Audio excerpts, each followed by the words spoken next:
Good morning, আসসালামু আলাইকুম। কেমন আছেন সবাই? আমি ভালো আছি আলহামদুলিল্লাহ। তো সকালে নাস্তা করতে এসেছি। নাস্তা অলরেডি তৈরি হয়ে গেছে, আশা করি আপনারাও নাস্তা করবেন।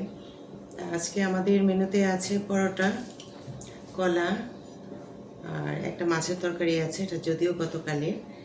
আর হচ্ছে ভাজি আছে, আলু ভাজি। আর এই তো সাথে পানিও থাকছে। তো ইয়ে দিই, একটু ভাজি দিই না, অল্প অল্প অল্প করে দিও না। হ্যাঁ। আচ্ছা, এটাই একটু পরোটাটা একটু ভাজিটা ভালোই। বেশ।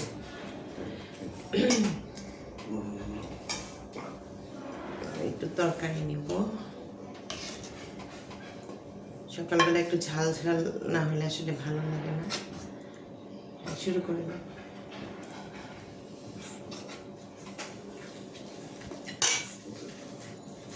গরম গরম পরোটা খেতে মজাই আলাদা, অন্যরকম। তার মধ্যে মানে বেগুনের তরকারি যদি থাকে, যে বাসি হয়, পরের দিনের যে তরকারিটা খাওয়া অন্যরকম টেস্ট। তো আপনারাও খাবেন। কে কী খেয়েছেন কমেন্টে জানাবেন। ভালো থাকবেন, সুস্থ থাকবেন, সুন্দর থাকবেন। আর আমার জন্য বেশি বেশি করে দোয়া করবেন। আল্লাহ হাফেজ, আসসালামু আলাইকুম।